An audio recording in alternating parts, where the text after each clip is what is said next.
Hey guys, Matteo here. Welcome back to a new video, and today I want to show you a little color grading tutorial about my latest short documentary. As many of you already know, I have a very simple and basic approach to color grading. I rather get the look straight into the camera and then in color grading spend as less time as possible. Even if it was a bigger budget project, I still would approach it in the same exact way. Now guys, I know there are a lot of tutorials on YouTube showing you the 65 node structure.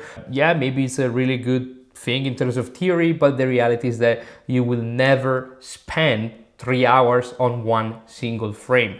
This is just not real stuff. Real stuff is what I'm going to show you today, especially for an independent filmmaker. Another thing, I do not do any of these super trendy color space transfer. My opinion again makes no sense. I did it and I tried and I followed a couple of workflows that I saw online, and I can really not understand why people waste the time to go through that thing when they can simply apply it a lot, do your basic color grading adjustment on the first node and call it a day. Now I'm gonna show you my settings here. I have DaVinci YRGB. I do grade with Rec 709 Gamma 2.4, which I don't even have the Mac display thing activated because I don't like it, what it does to the image, and it's become very confusing and I don't want to really open that Pandora box, but this is what I do here. I keep use Mac display color profile unchecked, and when applied a lot, it's the exact same thing that I'm seeing on camera. So I think this is the right approach. Again, only my opinion. Then when I export and I have to go online, yes, I might switch color Mac display on, switch to Rec 709A and export with that Rec 709A. I have a tutorial about that and I'm gonna link it in the description below. Of course, as you can see here, my image is perfect, meaning it's not clipping in the highlights and it's not clipping in the shadow. It's just exposed pretty well. What I usually do here, I go ahead and I create a 2-node structure. Now, there are cases where I might have to throw another nodes in there, or I have to create 2 extra nodes depending on the situation. I'm gonna click with the right and I'm gonna apply my battery Gen 5 Rec 709. So this is the image with just the LUTs on it, log and Rec 709. So I think it looks pretty good. I think it just lacks a little bit of contrast, as you can also see from the scopes right here. So what I tend to do in this case is I'm just gonna pump up the highlights a little bit, of course too bright, and I'm gonna come down with the mids. And then I'm gonna basically adjust mids. Then of course bring down the shadows a little bit. Don't wanna crunch it, but a little bit. It's not gonna hurt.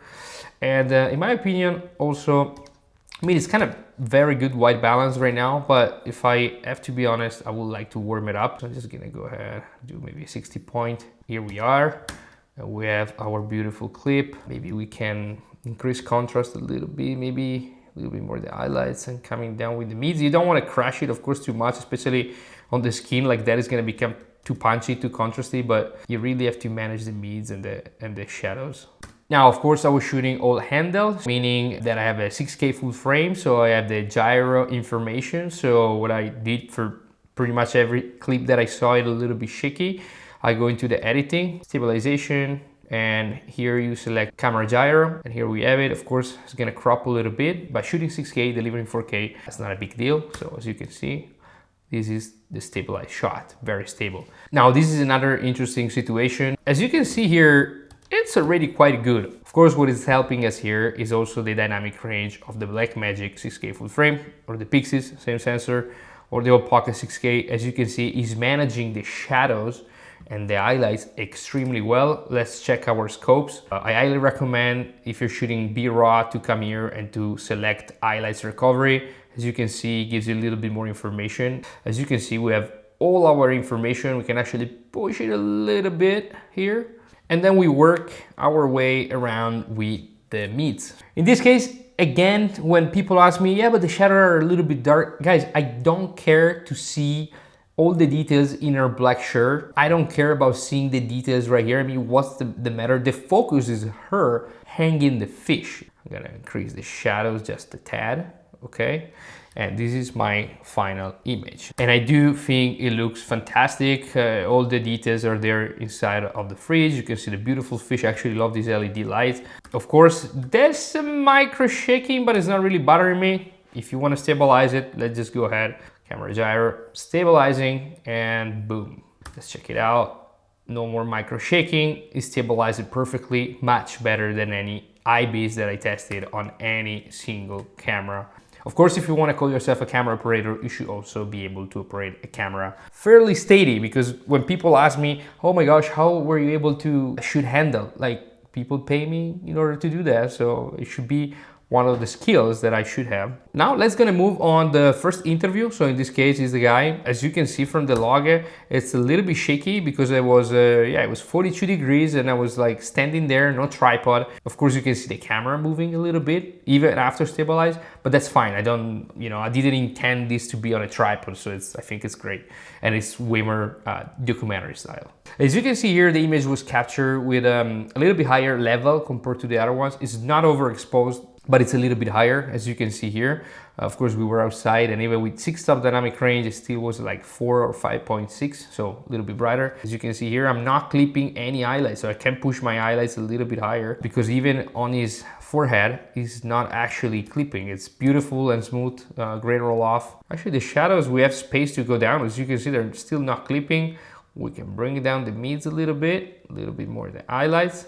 So we have a beautiful and punchy images right now. So again, this was logged, battery and manual adjustment. Of course, these need to be stabilized. So we go here, gyro again, stabilize, and we have our beautiful interview shot handle, perfectly stable. You can still see its handle, but there's no micro shaking. Look how stable it is.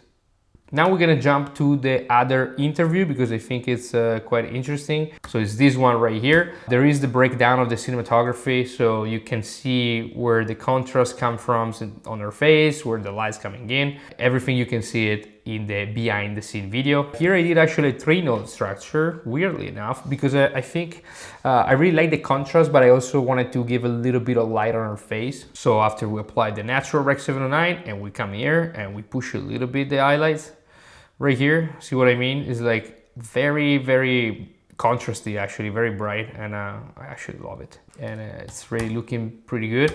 I think it's a little bit too warm because I think there was some warm lights coming in. So we can either use the temperature tool or we can go ahead and do 4800 pretty much. It's still a little bit too warm in my opinion, so I'm just gonna go here and bring this down a little bit.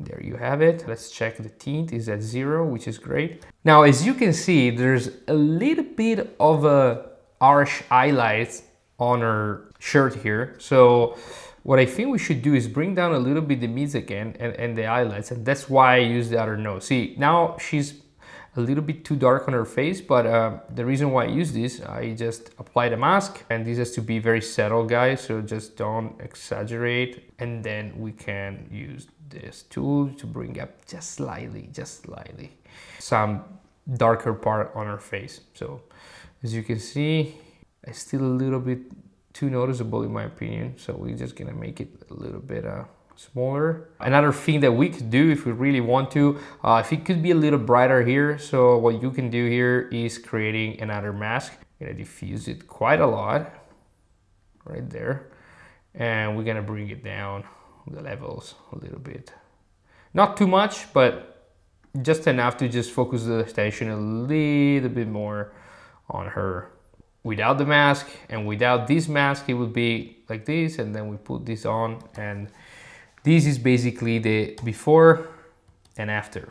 Of course, with the mask on her face, we're gonna have to track it, so we go here and we do track it. So we just press here and it's gonna track the mask. This is one of the shots where I could spend a little bit more time because I want to make it look great. This little part of the interview, I need to fix a couple of things, which I did without going too crazy. Now, this is another example that I wanted to show you guys, just to show you actually what the gyro information that the sensor records does. This was a tricky situation because we had shadows, we were underneath this tent at the market, and a super bright day, end of June, super hot in Sicily. So a lot of white spot hit by the sun, but guess what? With our beautiful Blackmagic camera, nothing is clipping. So to clip, it has to be rear, but we are well below that. In this case, we can go down a little bit with the mids, come up a little bit without clipping, of course. But of course, as you can see, it's a little bit shaky because this was just me following them by handle. To be honest, it's not even that bad.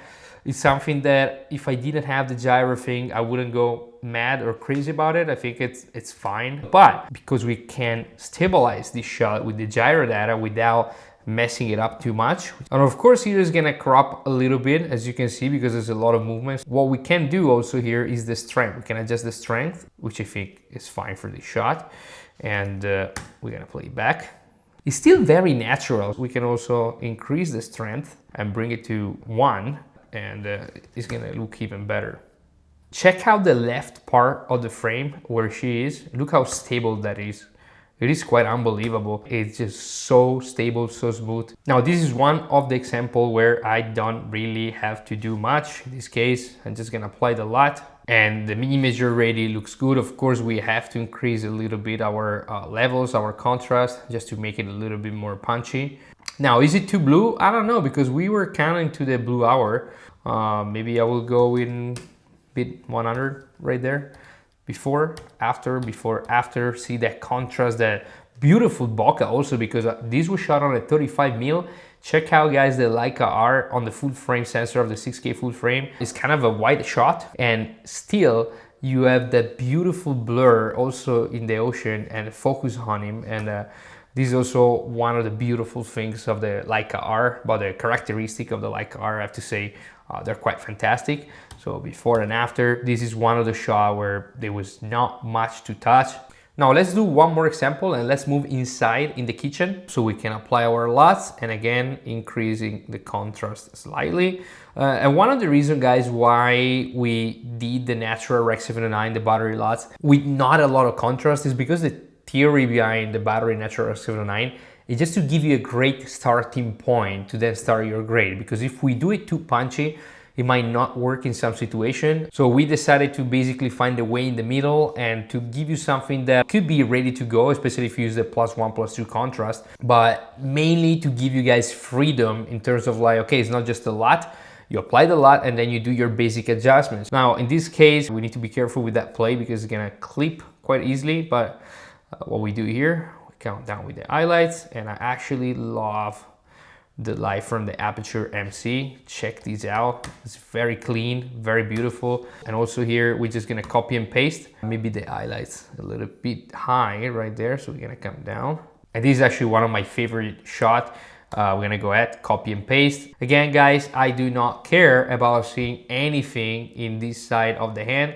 My focus is right here, and I just wanna keep it right there. This was shot still on a 35mm f2 Leica R, not the 60, just to give you an idea of how close you can get even with the 35mm Leica R, which is fantastic, guys.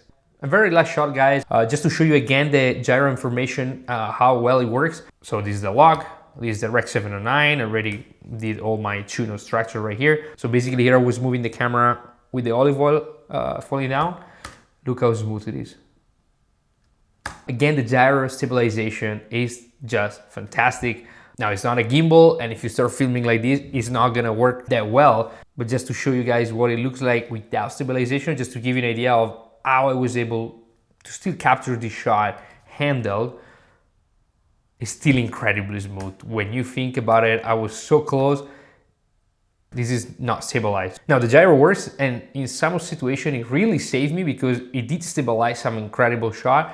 Still, you need to know how to properly operate a camera. And on this shot right here, guys, I want to wrap up the video. I hope you like it. Again, guys, if you're interested in this kind of approach, I talk extensively about it, also in pre-production, production, and post-production in my Battery Academy filmmaking course that you can find on batteryluts.com/academy. All right, guys, thank you so much again for watching. Leave a comment, tell me what you think, and I'll see you in the next video.